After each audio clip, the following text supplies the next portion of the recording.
Es el libro del profeta Isaías, es el capítulo 11 y vamos a considerar en esta ocasión los versículos finales del capítulo 11 de Isaías. Isaías es el capítulo 11 y los dos últimos versículos del capítulo donde se nos dice así: y secará Jehová la lengua del mar de Egipto, y levantará su mano con el poder de su espíritu sobre el río, y lo herirá en sus 7 brazos, y hará que pasen por él con sandalias. Y habrá camino para el remanente de su pueblo, el que quedó de Asiria, de la manera que lo hubo para Israel el día que subió de la tierra de Egipto.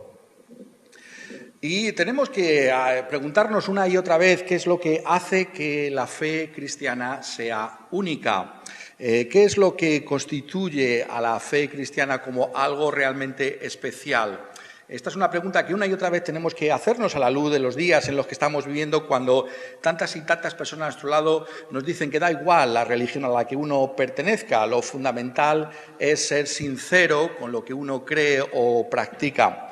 Pero lo que encontramos en las Escrituras es que realmente esa forma de pensar no es adecuada, porque la fe cristiana tiene algo distintivo. Y lo que realmente distingue a esta fe cristiana de cualquier otra religión es el hecho de que nos habla fundamentalmente de lo que Dios ha hecho para nuestra salvación. Las religiones de este mundo, por el contrario, una y otra vez nos dicen lo que tú tienes que hacer para salvarte. El acento se pone en el hombre. Las religiones de este mundo, de diversas maneras, según la religión de cada lugar de la tierra.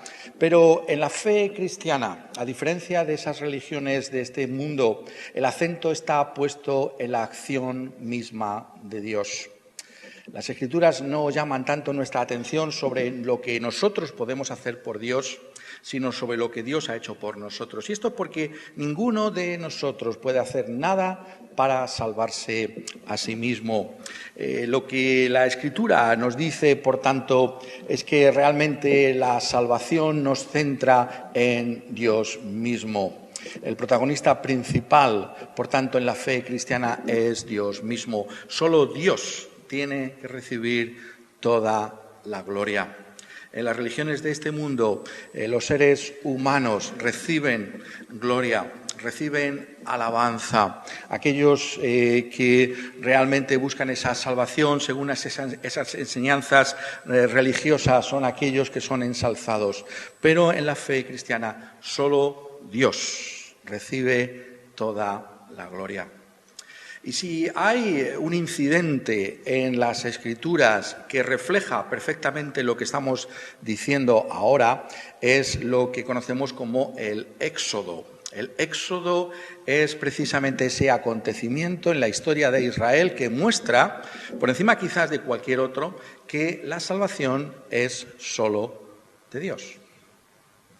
El Éxodo está mostrando que solo Dios salva.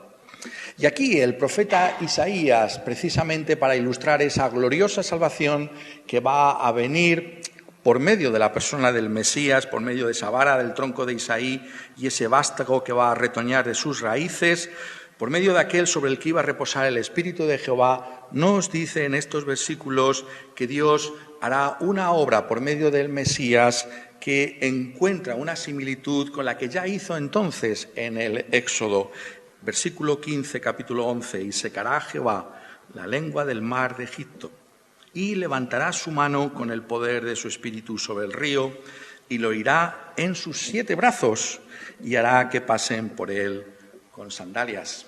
Esto en sí mismo es fascinante, porque aquí está hablando, notadlo, recordadlo bien, en este capítulo 11 de los tiempos gloriosos del Mesías, de los tiempos que han de venir con nuestro Señor Jesucristo. Está anticipando, es una profecía de la venida de nuestro Señor Jesucristo al mundo y de lo que Él iba a realizar en su ministerio, que culminó en esa cruz del Calvario y con su resurrección de entre los muertos. Y cuando el profeta Isaías está buscando una manera de ilustrarlo, de que todas las gentes, sus contemporáneos, puedan entender qué es lo que va a hacer nuestro Señor Jesucristo, Él recurre a ese momento fundamental de la historia de Israel, porque es cuando salieron de Egipto que se manifestó la realidad de quién era su Dios. Es precisamente Jehová el que los saca de esa esclavitud en Egipto. Es el Señor el único que podía salvarlos y así lo hizo conforme a esas promesas que había hecho de salvación anteriormente a sus padres.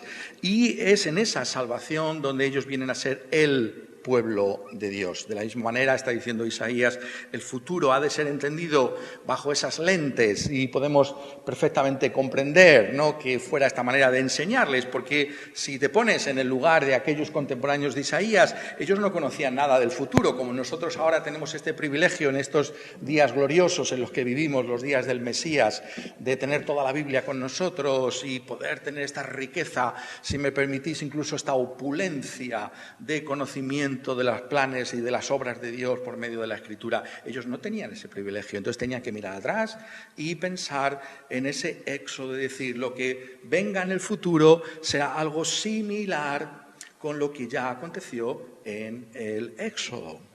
Lo interesante es que cuando en el Nuevo Testamento se nos quiere ilustrar también la salvación que Dios va a efectuar por medio del Señor Jesucristo, que claramente aparece identificado como ese Mesías que ha de salvarles, justamente se use también esta forma de entenderlo, el Éxodo. Estábamos leyendo, ¿no?, en ese pasaje de Lucas, ¿no?, en el Evangelio de Lucas, en el capítulo 9, y ese momento álgido, ese momento crucial también del ministerio de Jesús, cuando realmente él interroga a sus discípulos sobre su auténtica identidad. ¿Quién dice la gente que yo soy? Y los discípulos sabemos que por la influencia del Espíritu Santo de Dios, ellos por boca de Pedro dicen, tú eres el Cristo, es decir, el Mesías. Este Mesías anunciado por Isaías, el Mesías de Dios. Y ese es un momento importante, el Evangelio de Lucas, porque ha estado preparando Lucas realmente esa ocasión en la forma en que lo ha escrito, porque tenemos también la transfiguración. Ellos son llevados al monte, Pedro, Juan y Jacobo, y en aquel monte tiene una visión de la gloria de nuestro Señor Jesucristo. Dice allí que su apariencia, la apariencia de su rostro se hizo otra y su vestido blanco y resplandeciente. Y aquí dice, es muy interesante, dos varones que hablaban con él, los cuales eran Moisés y Elías, quienes aparecieron rodeados de gloria y hablaban, y esto es lo interesante aquí, ¿no? Nuestra versión Reina Valera traduce de su partida, Lucas 9:31, pero la palabra original es de su éxodo, de su éxodo. ¿De qué hablaban Elías y Moisés con Jesús? De su éxodo. Es decir, la obra de Jesús, que iba a culminar con su partida, con su viaje hasta Jerusalén, es concebida como un éxodo. Es concebida en esos mismos términos del Antiguo Testamento que nos están diciendo que realmente la salvación es algo que solo Dios puede efectuar. Aquí el elemento distintivo es que es Jesús mismo el que va a llevar a cabo esa salvación. Es nuestro Señor Jesucristo mismo, aquel que había sido anunciado por los profetas, el que iba a liberar a su pueblo de la esclavitud del pecado para llevarlos a la salvación. Y es así como nosotros tenemos que entender estas cosas. Tenemos que darnos cuenta que de la misma manera que el pueblo de Israel era esclavo en Egipto, incapaz de liberarse de la opresión del faraón, de la misma manera tú y yo estamos prisioneros completamente del pecado. Nosotros no podemos salvarnos a nosotros mismos. El gran problema de las religiones de este mundo es que tienen una visión excesivamente optimista del ser humano y de sus capacidades. Lo que la Escritura nos dice es que el pecado es tan fuerte, o si podemos poner en otras categorías, la caída del hombre en el pecado fue un cataclismo de tales dimensiones que solamente Dios mismo puede librarnos de esas consecuencias terribles. Eso es lo que nos enseña la Escritura. Ese es realmente el gran mensaje cristiano. Pero para poder comprenderlo tenemos que darnos cuenta realmente de cuál es nuestro estado. Si no comprendemos esa miseria en la que fuimos precipitados por nuestros primeros padres, si no comprendemos realmente hasta dónde llega la profundidad de la rebelión de nuestro corazón contra Dios y cómo somos incapaces de por nosotros mismos volvernos a Dios, a menos que comprendamos que nuestros pecados realmente son una barrera infranqueable entre Dios y el hombre, entre Dios y nosotros, entonces no estamos en condiciones de entender estas cosas. Y ese es posiblemente el gran problema que encontramos en nuestros días. Realmente una sociedad como la nuestra más bien alimenta una forma de pensar y de actuar muy distinta. Tales son nuestros logros tecnológicos, tal es la prosperidad que hemos alcanzado en este mundo, que más bien pensamos que el hombre es poderoso y que prácticamente no necesitamos de nada. Y sin embargo, la Escritura nos dice una y otra vez que esa no es la manera en que debemos contemplarnos a nosotros mismos.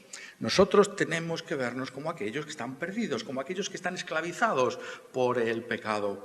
Es muy interesante, ¿no? Si lo podemos ilustrar, ¿no? De todos esos hombres, ¿no? De algunos de estos hombres que están puestos en poder, ¿no?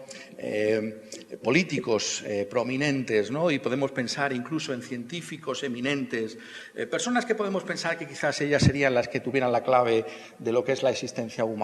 Y sin embargo, cuando leemos sus biografías o vemos lo que pasa en sus vidas, nos damos cuenta, ¿no? De que realmente ellos también son esclavos del pecado, de que realmente ellos también son rebeldes, de que realmente ellos tampoco encuentran la solución para nada, porque ellos también están bajo ese juicio y esa maldición del pecado. Y por tanto, lo que hace la fe cristiana es llamar nuestra atención sobre el único que puede cambiar nuestras circunstancias completamente. Ese es Dios mismo. Si miráis aquí en este capítulo extraordinario de Isaías, estamos diciendo que este capítulo 11 estaría entre esos grandes capítulos del profeta Isaías. Notad en el versículo 15 los verbos que se usan. Dice, y secará Jehová la lengua del mar de Egipto. Esa es claramente una referencia aquí, se nos está trayendo a ese mar rojo.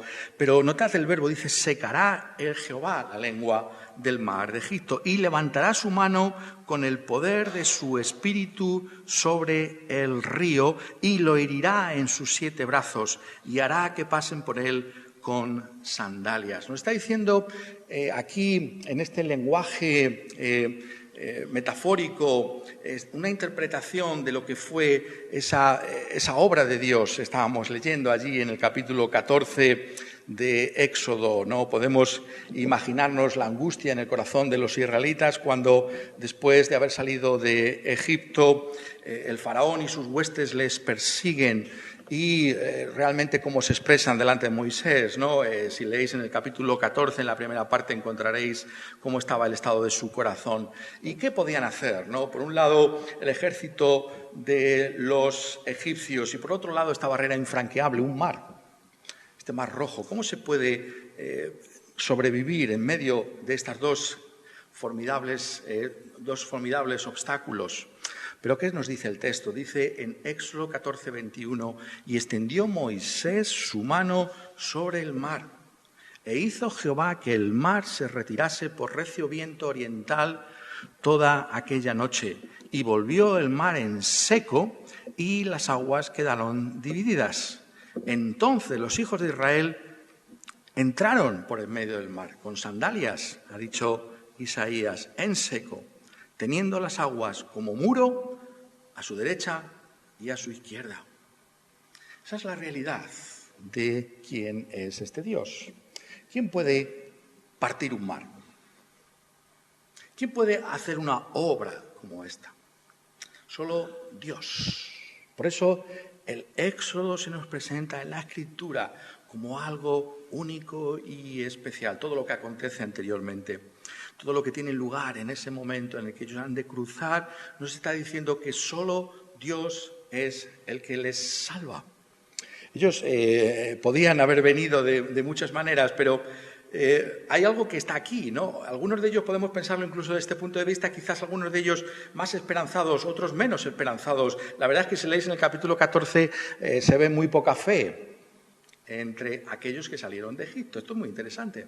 Pero lo que el texto está llamando nuestra atención es no sobre la fortaleza de la fe del pueblo o de Moisés incluso, sino sobre el acto de Dios. Y eso es lo que tú y yo necesitamos escuchar constantemente. Es decir, el problema muchas veces lo ponemos de una manera que no es bíblica. No decimos, no, si yo tuviera más... No, todo está en las manos de Dios. La salvación no es porque tengo mucha fe, sino porque estoy en las manos de Dios. Quisiéramos tener mucha más fe, pero Dios los salva. A todos ellos, a Moisés y a todo el pueblo. Hay esa confianza en el Dios que les salva.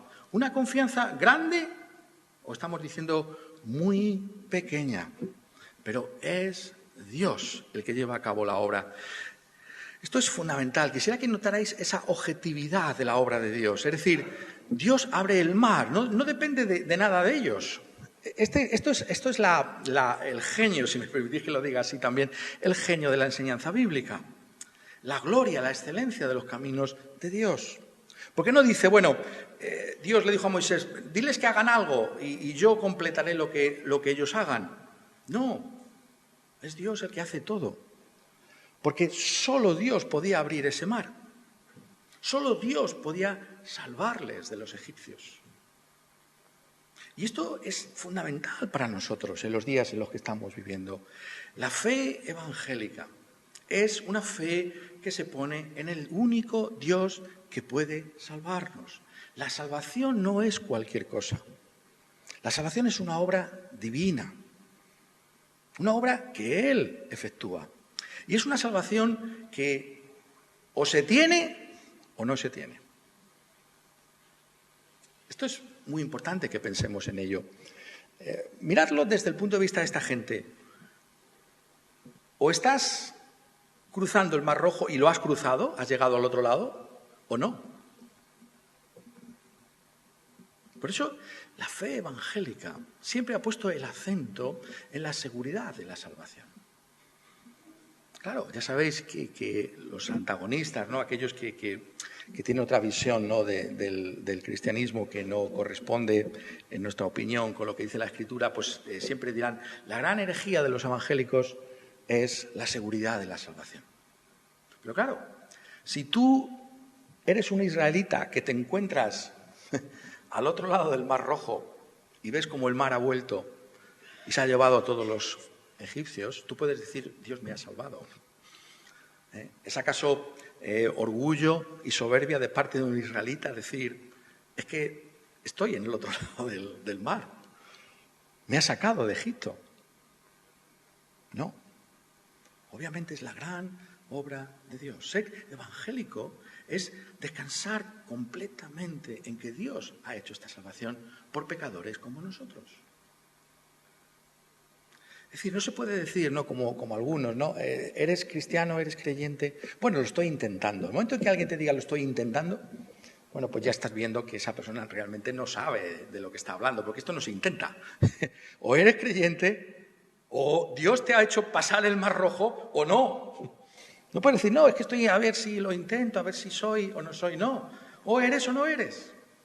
O estás en Egipto, o estás al otro lado del Mar Rojo. Somos conscientes de esto. Pero lo que se trata es de darnos cuenta de que es Dios el que lo hace. Esto es lo que trae fortaleza a nuestra vida. Porque cuando conocemos nuestra vida, yo no sé vosotros, ¿no? Pero conforme pasan los años, ¿no? Yo soy consciente, ¿no? Más y más de mi propia debilidad, de mi propio pecado. Algunos piensan que el ser cristiano significa que cada vez se siente menos el pecado. Mi experiencia es lo contrario, ¿no?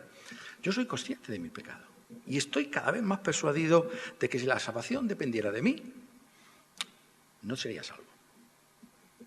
¿Eres tú consciente de esto? ¿De tu debilidad? ¿De tu fragilidad? ¿De que no eres nada delante de Dios? ¿Que solo Dios te puede salvar? Porque Esto es lo que la Escritura nos dice. La salvación es algo tan grande. ¿Quién puede sacar a un pueblo esclavo de las manos de la superpotencia de entonces, Egipto, y llevarlos al otro lado? Hacerles un pueblo libre de camino a Canaán.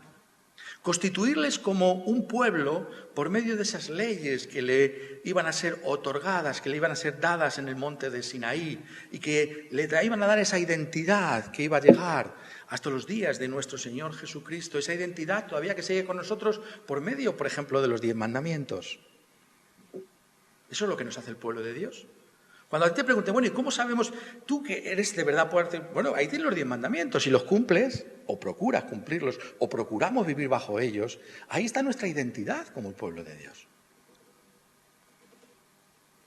O podemos pensar en el tabernáculo, ¿no? ¿Por qué Dios decidió hacer un tabernáculo? Estamos hablando del libro de Éxodo. Porque Dios tenía que morar en medio de ellos porque sabía Dios que éramos un pueblo pecador y un pueblo que necesitábamos constantemente la gracia de Dios.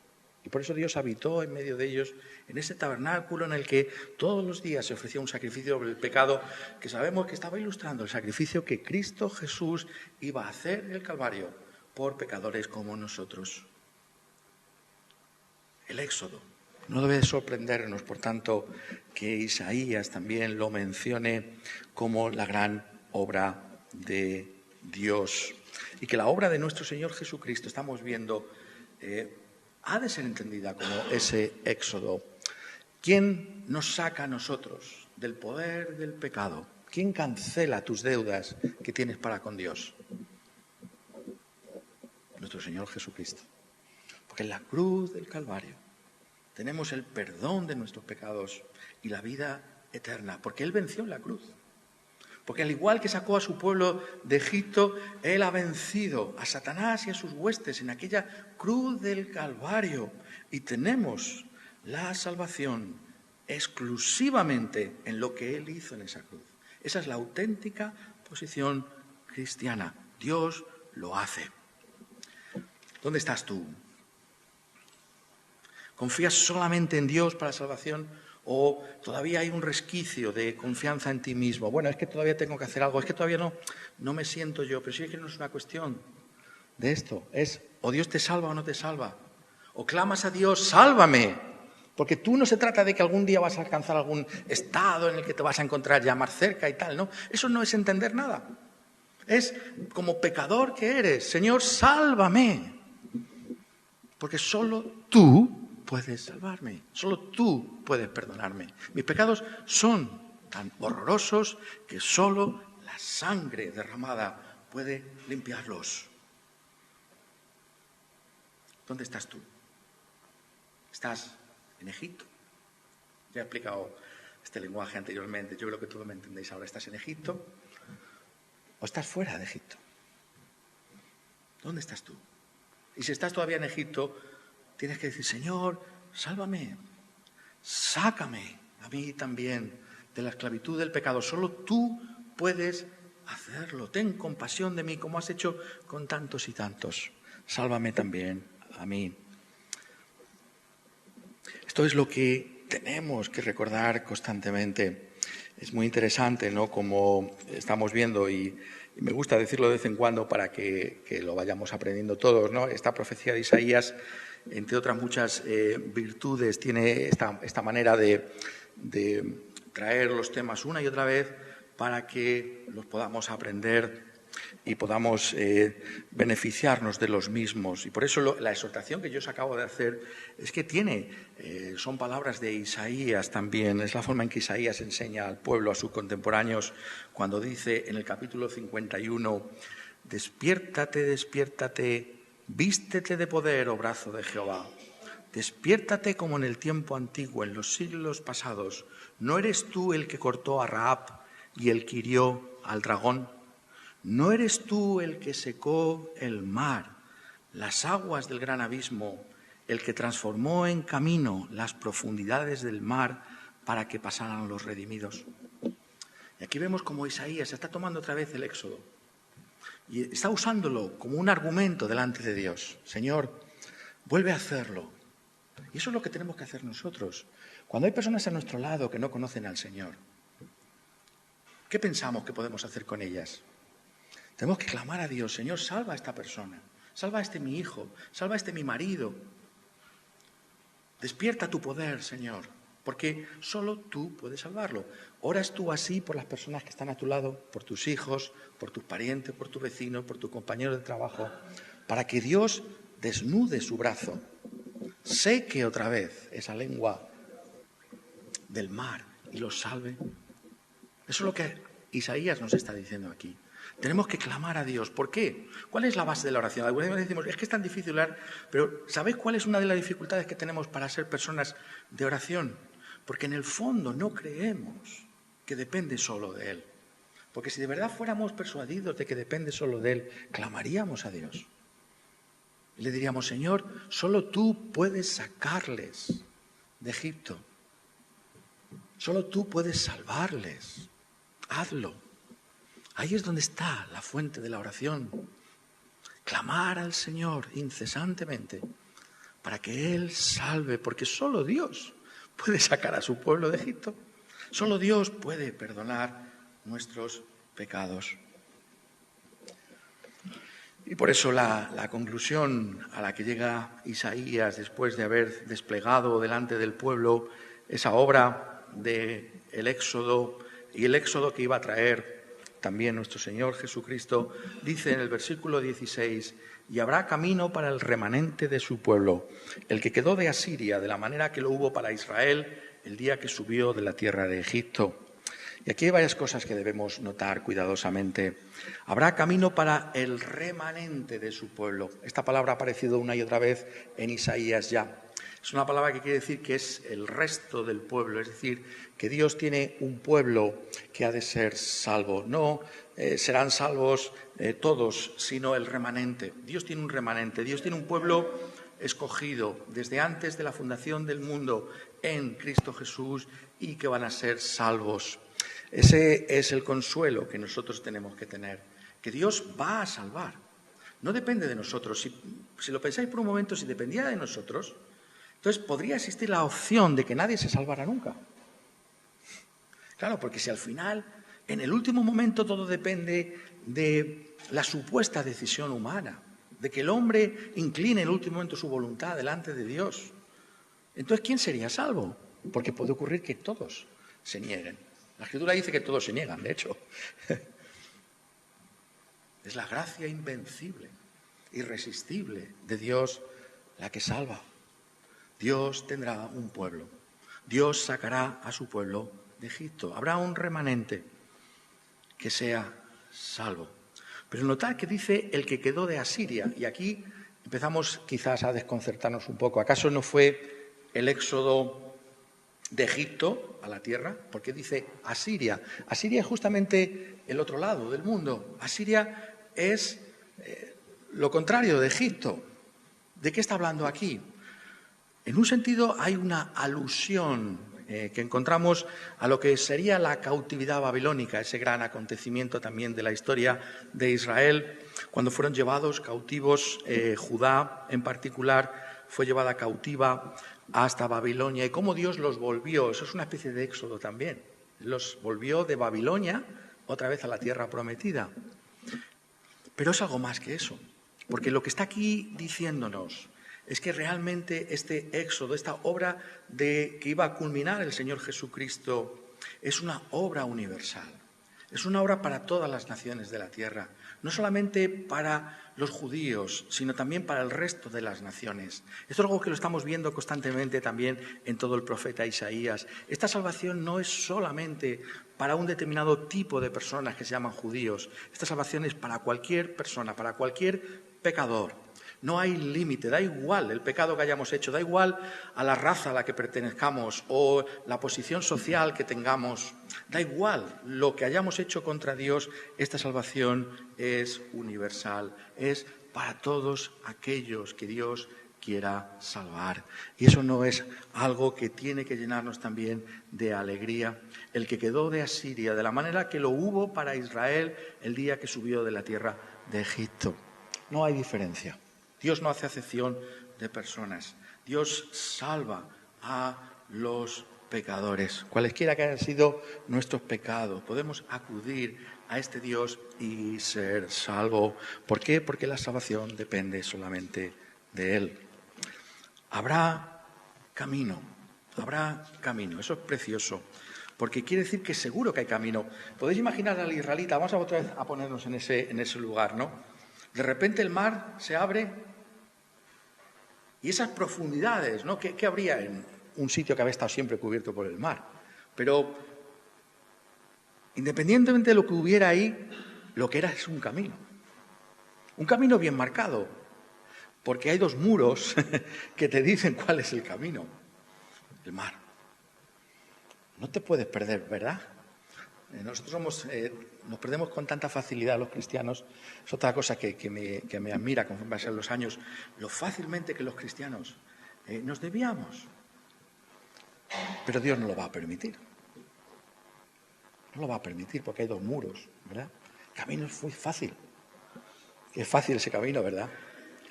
No pienses que Dios tiene una opinión distinta a esa de nosotros. Porque es que nos extraviamos como las ovejas se extravían fácilmente. Pero el camino está claro y evidente. Son muros de agua. Están marcando el camino.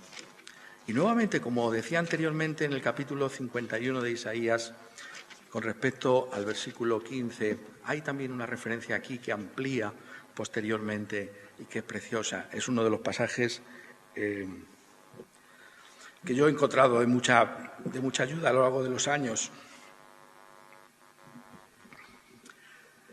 Isaías 35:8. Dice: y habrá allí calzada y camino, y será llamado camino de santidad. No pasará inmundo por él, sino que él mismo estará con ellos.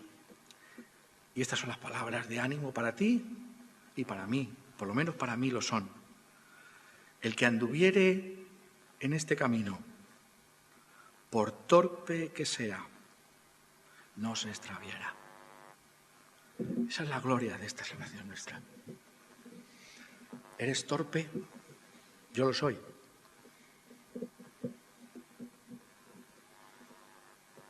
Por torpes que seamos, por ineptos que seamos, por pecadores, rebeldes, que tantas veces permanecemos en nuestro pecado, a pesar de tantos años en los caminos del Señor. Por torpe que sea, no se extraviará. Esa es la promesa de Dios para nosotros. Ese es el camino que Dios ha abierto para su pueblo y para su iglesia. Un camino que Dios nos ha dado, un camino nuevo y vivo por medio de la sangre de nuestro Señor Jesucristo, que nos lleva con seguridad delante de su presencia.